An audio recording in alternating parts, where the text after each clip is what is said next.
Представьте, 13 век до нашей эры. Великие цивилизации Египет, Хеттская империя, Ассирия, Микенская Греция находятся на пике своего могущества. Они контролируют огромные территории, ведутся войны, строят дворцы и храмы. Но всего за несколько десятилетий все это исчезает. Города разрушены, империи пали, письменность забыта. Что же произошло? Почему цивилизации Бронзового века рухнули так быстро? Сегодня мы разберем одну из самых загадочных катастроф в истории человечества. 13 век и до нашей эры мир Бронзового века казался незыблемым. Это была эпоха великих империй, которые контролировали огромные территории от Средиземного моря до Ближнего Востока. Египет. Под властью фараонов Нового Царства Египет был одной из самых могущественных держав. Его армии покоряли соседние земли, а храмы и пирамиды поражали своим величием. Хеттская империя располагалась на территории современной Турции. Хетты славились своими железными колесницами и мощной армией. Ассирия. Эта держава контролировала Месопотамию и славилась своей военной организацией. Микенская Греция, ее города-государства, такие как Микены и Теринф, были центрами культуры и торговли. Одним из символов этого времени стала битва при Кадеше в 1274 году до нашей эры, где сошлись армии египетского фараона Рамсеса II и хеттского царя Муватали II. Итог сражения остался неясным, но оба правителя объявили себя победителями. Казалось, что мир и процветание будут длиться вечно.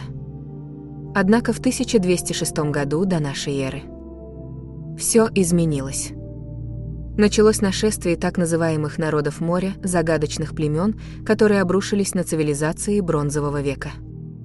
Хеттская империя, некогда могущественная держава, исчезла с карты. Ее столица, Хатуса, была разрушена, а население рассеялось. Микенская Греция, 90% поселений были уничтожены. Великие дворцы, такие как Микены и Пилос, превратились в руины.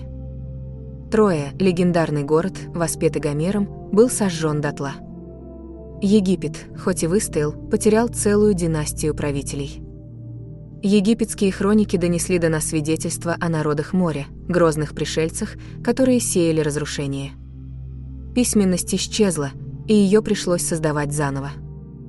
Целые регионы погрузились в хаос на сотни лет. Этот период вошел в историю как темный век. Кто же были эти загадочные народы моря? Историки до сих пор спорят об их происхождении. Согласно египетским хроникам, это были племена, пришедшие с моря. Среди них упоминаются шердены, возможно, предки сардинцев, финикийцы, известные мореплаватели и торговцы, лувийцы, народ, живший на территории современной Турции. Они были хорошо организованы, вооружены бронзовым оружием и использовали судоходство для быстрых атак. Их главной тактикой были внезапные набеги на прибрежные города, которые они грабили и разрушали. Что же стало причиной такого краха? Историки считают, что это был не один фактор, а целый комплекс проблем. Экономический кризис, истощение ресурсов, таких как медь и олово, необходимых для производства бронзы. Прекращение торговли между государствами, что привело к экономическому коллапсу. Политическая нестабильность. Крупные державы перестали воевать друг с другом, что привело к сокращению армий. Внутренние конфликты и восстания ослабили государство. Демографический кризис. Перенаселение и голод из-за неурожаев. Миграции народов, которые искали новые земли для жизни. Климатические изменения, засухи и неурожаи, вызванные изменением климата. Снижение уровня рек, таких как Нил, что привело к голоду в Египте. В этот момент на сцену вышли народы моря. Их успехи вдохновили другие племена, и вскоре вся система Бронзового века рухнула. Поначалу народы моря совершали лишь набеги на прибрежные города. Но вскоре они поняли, что прежние властители мира не могут дать им отпор. Они объединялись с пиратами, атаковали крупные порты и разрушали экономические центры.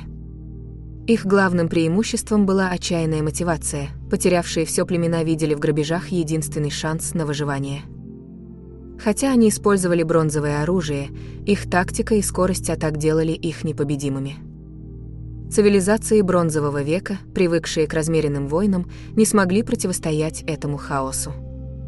История краха Бронзового века – это напоминание о том, как хрупка цивилизация.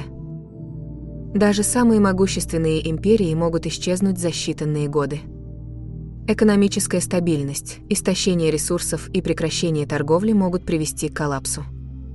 Политическая устойчивость, внутренние конфликты и слабость власти делают государство уязвимым. Климатические изменения, засухи и неурожаи могут стать катализатором кризиса.